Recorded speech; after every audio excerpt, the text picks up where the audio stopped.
You're gonna have to put the headphones on if you wanna keep watching YouTube while we're eating, because I'm gonna start vlogging. I can't reach them. Okay, do you want some soy sauce? Yes. A little bit. Let me put it on. It's actually super difficult to put this one on, honey, because it's got a big hole in it. I just had a silly idea, Liz. What was it? What was your silly idea? I'll show you in a second. You're gonna laugh. Let's use a syringe.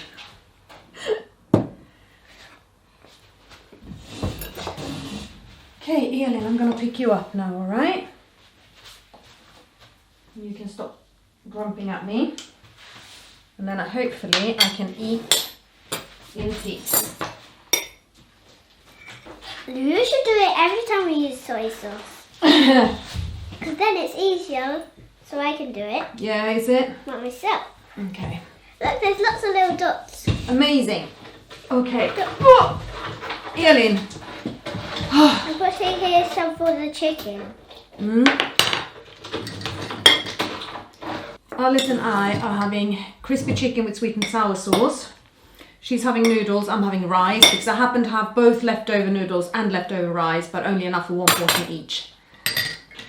And I'll put some veg on the side. Elin is having chicken tikka masala, which should be... It's from lunch, isn't it? That's what Elin had. Yeah, it's the same thing she had for lunch. Because I cooked a big batch for her yesterday, but it's very thick. Ow! So I'm actually really struggling to feed her. I've decanted some and I've mixed it with water to make it a bit easier because... Ow! Ow! I'm not happy, people. Need a bit more. You need... No, I think that's enough. But... No, because soya is quite strong. This is a can of Nanny State, which is my favourite non-alcoholic beer. It tastes like proper beer, but there's no alcohol in it, so I really like it. So that's my little treat tonight. Cheers. Oh, my fizzy drink. Where's your fizzy drink? Yeah. You don't have a fizzy drink at the moment. Are you gonna go and get yourself a fizzy drink? Yeah. All right.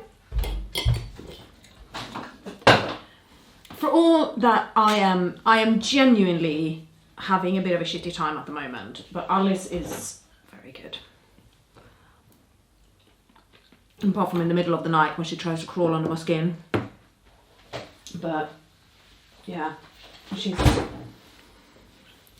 is the one reason that I'm not completely and utterly losing it right now. So I'm gonna level with you guys. As honest as I can be with a very intelligent and precocious 7-year-old in the room, things are hard. Right now, things are really, really tough. It started with direct payments deciding that they have been overpaying for Elin's care, and turned around and told Elin's dad that Elin is only eligible to 10 hours a week of a carer, and made him repay everything that was in that account. And now 10 hours... Delicious! Is it delicious? Delicious! Good. I'm so happy. Ow. 10 hours is nowhere near sufficient for looking after Elin. You can just put that on the table. It's nowhere near sufficient. And I feel that the system has very, very strongly let us down and not given us any chance to react to this. And we have not been allowed to appeal it before the money's just gone. And 10 hours is not enough work for Elin's carer. So she's being messed around, Elin's being messed around, Alice is being messed around by this as well. And obviously me and Elin's dad. Smicky. So I've had to step in, and I have realised that there's quite a lot of stuff that is falling short around Elin. They have two different systems here now for disabled children. One is called Children in Need, where you have a named social worker that has to be very heavily involved in the child and visit them regularly. And there's one that's called Short Breaks, where you don't have a named social worker, there are less visits. And I mean, we don't need a social worker running in our houses every month. We don't. Like, and this is their argument, is that there are no safeguarding concerns. They're not worried about Elin's welfare as such. Like, she's not abused, she's not neglected. I am extremely worried about Elin's welfare, in that Elin is a medically complex child who has seizures every day, who vomits every day, who's an aspiration risk, who is a frequent flyer in hospital, and basically a child that it is dangerous to leave unattended at any one time. I mean, even when I'm filming, like me in the kitchen, and I don't have Elin with me and she's here, she's still in the next room, I can still see her. So she's never unattended as such. Yeah, so, and it turns out Elin is on short breaks, and I think that is part of the reason why they have managed to get away with just slashing her carer package like this. So I'm now in a fight with them. They're trying to keep me off Child in Need. The only reason I can think of it on staying on short breaks is that the social worker assistant who is assigned to us is actually a very pleasant person to deal with, and it's been one of the longest standing professionals in Elin's life, because social workers have been changing, you know, a few months here, a few months there, and that is stressful and upsetting for me and Dad as well. And that is the only reason I can think of staying on short breaks is him, because I actually think he's very good at his job. But his job is a social worker assistant, so he's not qualified and experienced to do the kinds of things that I need somebody to do right now. I've also realised that Elin absolutely has to get on something called continuing care, which is something that we have failed to get her on in the past, but that has to change. There are plenty of children in our surroundings who are on continuing care who are either very similar to Elin or actually not even quite as complex as Elin. You are a smug little beast right now as well, because I picked you up. She was very upset in her wheelchair whilst I was making dinner. And also, Mummy might get me on this sibling carer, learning carer thing. It's not really learning, it's just getting to know other sibling carers. Oh. Yeah, but you know, if we're going to talk about support needed, one of them is that Alice is a sibling carer, she is a young carer, and she should be supported in that role. And she's amazing. She likes looking after her sister and she's helping out, and you know, she's a genuine, real part of this family and definitely pulling her weight. But she should have support in that role, because it's not actually normal that a 7-year-old feeds her 10-year-old sister, or changes her 10-year-old sister's nappy, or gives her medicines, or knows what medicines there are, and can recognise a seizure, and like, those things aren't normal. I sometimes recognise a seizure. Mm-hmm.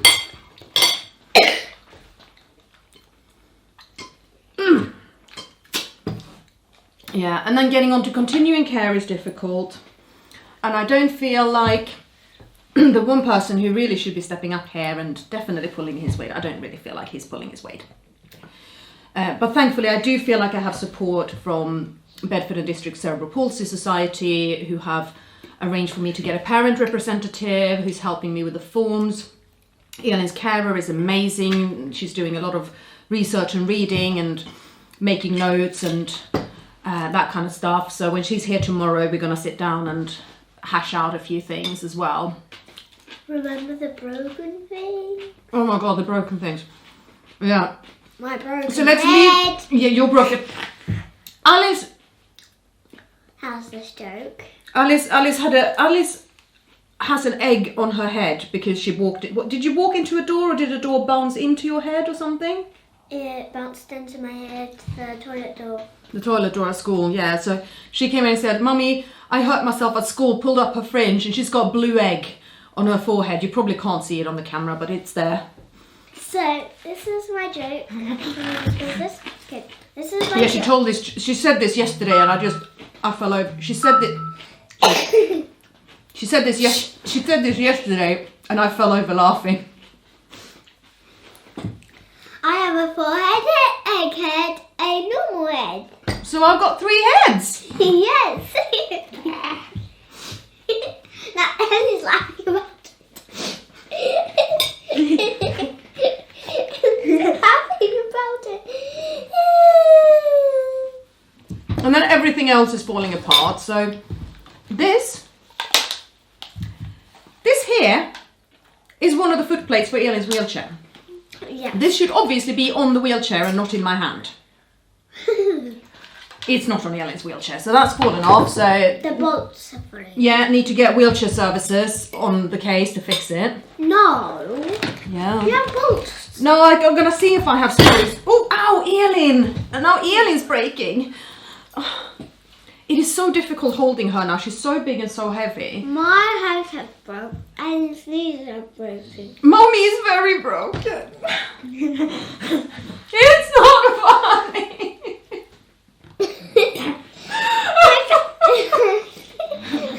I'm gonna drown my sorrows.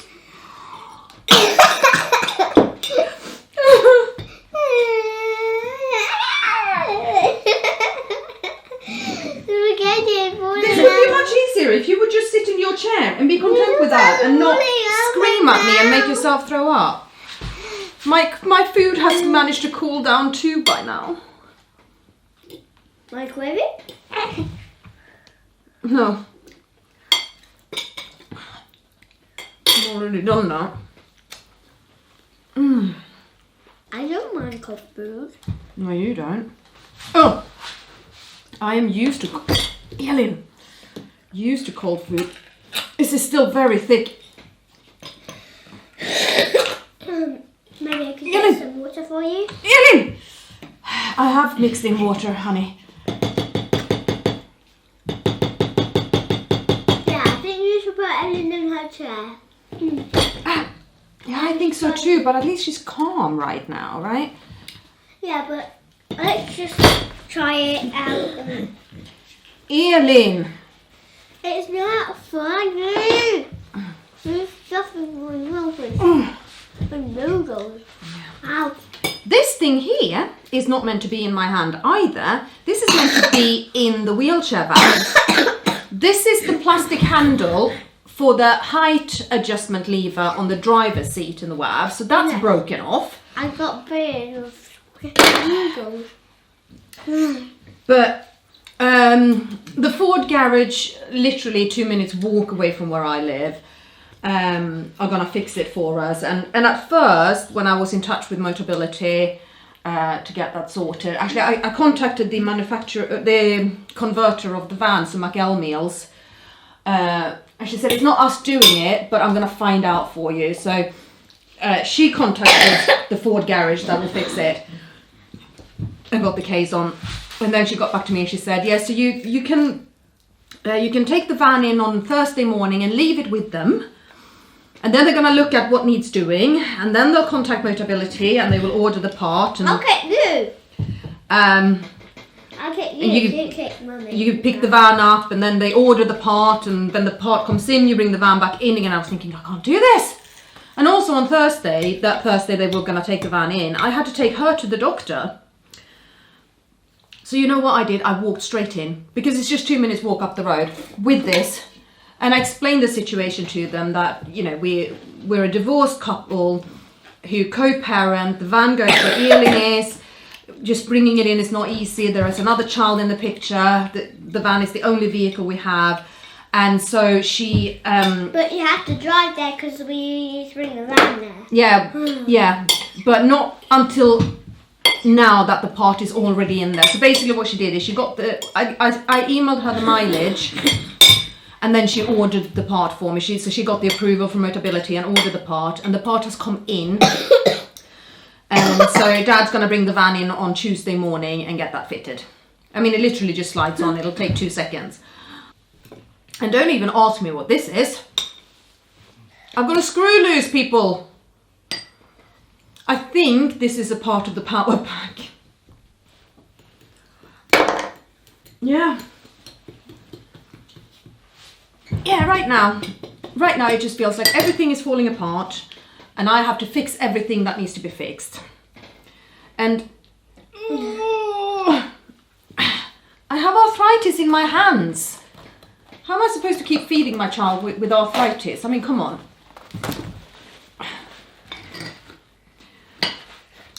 I think one of the problems, one of the reasons why all of this is right now is feeling so extremely heavy is that when you put together a case for additional help, you go in with the worst day, the worst case. You can't give them what it's like on a good day because they're just going to go, no, well, you know, you don't need help. You need to go in with what it's like on the worst day. And then you have to focus on the worst day and you have to notice just how bad the day-to-day is. And it's making me really anxious and really upset. It just, because I cope with the difficulties of being a single working special needs mom by focusing on the good instead of focusing on the bad. I mean, that's how I get through everything in life, is looking for what's positive, looking for what's good. And right now I have to focus on the bad and it's really stressing me out. And so I want to drink, but alcohol makes me anxious. So I feel anxious, I want some alcohol, but I know that if I have any alcohol, I'm going to be really, really, really more anxious, worse anxious. Good English, yes. It is not my first language. Sometimes you can tell that English is not my first language. I am very, very good at English, but yeah, that was not one of those moments. Hence the non-alcoholic beer, because I can pretend that it's real beer, even though it's not. Yeah, and between us now, we only have 10 hours of care coverage a week, but at least I've got some of them tomorrow. Today is a Saturday, tomorrow is a Sunday. Yeah, can you? Are you able to do this? We really need to put some more water into it, don't we? I think I've done lots of pull-ups, so I'm stronger now. She's super strong. Oh, yeah, but even you can't do this right now. Yeah. So anyway, that's how I am. What a wonderful, uplifting, marvellous, positive vlog this is. Well, you know what? You can't always pretend that everything is sunshine. At least the sun has been shining today. That's one good thing.